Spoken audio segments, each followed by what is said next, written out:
Apnea ഉപകരണങ്ങളുടെ വിൽപ്പന അവസാനിപ്പിച്ചിരിക്കുകയാണ് പ്രമുഖ ആരോഗ്യ ഉപകരണങ്ങളുടെ നിർമ്മാതാക്കളായ ഫിലിപ്സ്. സ്ലീപ്പ് ആപ്നിയ മൂലമുള്ള പ്രശ്നങ്ങളെ പരിഹരിക്കുന്നതിന് ഉപയോഗിക്കുന്ന ഉപകരണങ്ങൾ ക്യാൻസർ സാധ്യത വർദ്ധിപ്പിക്കുന്നതായി സംശയിക്കപ്പെടുന്നതിന് പിന്നാലെയാണ് ഈ നീക്കം എന്നാണ് കമ്പനി പറയുന്നത്. സ്ലീപ്പ് ആപ്നിയ ഉള്ളവർക്ക് കൂർക്കം വലി ശബ്ദം കുറയ്ക്കാനും തൊണ്ട തുറന്ന നിലയിൽ തന്നെ വെക്കുന്നതിനായി സ്പ്രേ ചെയ്യുന്ന മരുന്നുകൾ ഇത്തരം സാധ്യതകൾ വർദ്ധിപ്പിക്കുന്നതായുള്ള നിരീക്ഷണത്തിന് പിന്നാലെയാണ് ഈ നീക്കം. ആവശ്യമായ മാറ്റങ്ങൾ വരുത്തിയ ശേഷം മാത്രമേ ഇത്തരം ഉപകരണങ്ങളുടെ വിൽപ്പന തുടരുകയുള്ളൂവെന്നാണ് ഫിലിപ്സ് വ്യക്തമാക്കുന്നത്. നിലവിലെ ഉൽപ്പന്നങ്ങൾക്ക് സർവീസ് നൽകുമെന്നും ഡച്ച് നിർമ്മാതാക്കൾ വിശദമാക്കിയിട്ടുണ്ട്. ഫിലിപ്സിന്റെ CPAP മെഷീനുകൾ ഉപയോക്താക്കളുടെ ശ്വസനനാളിയിലേക്ക് പ്രയോഗിക്കുന്ന ഗ്യാസ് ക്യാൻസറിന് കാരണമാകുന്നതായി 2021 കണ്ടുപിടിച്ചത്. കണ്ടെത്തലിന് പിന്നാലെ 5 മില്യൺ ഉപകരണങ്ങളാണ് ഫിലിപ്സ് വിപണിയിൽ നിന്ന് പിൻവലിച്ചത്. വിവിധ രീതിയിലും വലിപ്പത്തിലുമുള്ള CPAP മാസ്കുകളായിരുന്നു ഫിലിപ്സ് നിർമ്മിച്ചിരുന്നത്. വലിയ ശബ്ദത്തോടെ കൂർക്കം വലിക്കുന്നതും ഉറക്കത്തിനിടയ്ക്കും ക്രമമായ ശ്വാസോച്ഛ്വാസം നിന്നുപോകുന്നതടക്കം സ്ലീപ്പ് ആപ്നിയുടെ ലക്ഷണങ്ങളാണ്. രോഗികളുടെ ആരോഗ്യമാണ് പ്രാഥമിക പരിഗണനയിലുള്ളതെന്നും അതിനാലാണ് ഇത്തരമൊരു തീരുമാനമെന്നും Philips chief executive officer Roy Jacobs വിശദമാക്കി. CPAP മെഷീനുകൾ സ്പ്രേ ചെയ്യാനായി ഉപയോഗിക്കുന്നത് പോളിസ്റ്റർ ബേസായിട്ടുള്ള പോളിയുറേത്താൻ ആണ്. വിഷവാതകങ്ങളിലും ഇവയുടെ സാന്നിധ്യമുണ്ട്.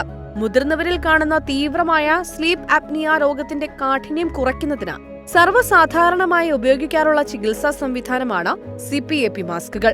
രോഗിയുടെ മൂക്ക്, വായ എന്നിവയോട് കൂടി ചേർന്നിരിക്കുന്ന വിധത്തിലോ മൂക്കിനോട് മാത്രം ചേർന്നിരിക്കുന്ന വിധത്തിലോ ഉള്ള മാസ്കാണ് CPAP മെഷീനിൽ ഉപയോഗിക്കപ്പെടുന്നത്.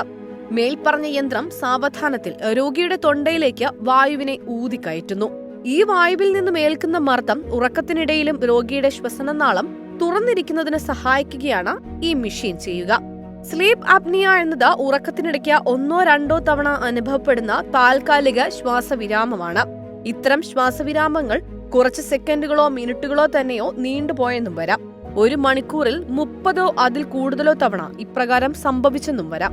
സാധാരണ ശ്വാസോച്ഛ്വാസം സ്വാഭാവികമായി തന്നെ വീണ്ടും തുടങ്ങുമെങ്കിലും പലപ്പോഴും വലിയ ശബ്ദത്തോടു കൂടിയ കൂർക്കം വലിയായോ അല്ലെങ്കിൽ ഞെരുക്കങ്ങളോട് കൂടിയോ ആയിരിക്കും. ഇപ്രകാരം നിങ്ങളുടെ ഉറക്കത്തെ തടസ്സപ്പെടുത്തിക്കൊണ്ട് വിട്ടുമാറാതെ നിൽക്കുന്ന ഒരു അവസ്ഥയായി മാറും. നിങ്ങളുടെ ശ്വാസം ഇതുപോലെ ഇടയ്ക്ക് നിന്നു പോകുകയോ അല്ലെങ്കിൽ ദുർബലമാവുകയോ ചെയ്യുമ്പോൾ നിങ്ങൾക്ക് ഗാഠനിദ്ര നഷ്ടപ്പെടുകയും വെറും ഒരു മയക്കത്തിലേക്ക് കടക്കുകയും ചെയ്യും. അതിന്റെ ഫലമായി നിങ്ങളുടെ ഉറക്കത്തിന്റെ ഗുണനിലവാരം കുറയുകയും ദിവസം മുഴുവൻ നിങ്ങൾ ക്ഷീണിതനായി തീരുകയും സ്ലീപ്പ് ആപ്നിയ എന്ന അവസ്ഥ പകൽ സമയങ്ങളിൽ അമിതമായ ഉറക്കച്ചടവ് അനുഭവപ്പെടാൻ കാരണമാവുകയും ചെയ്യും.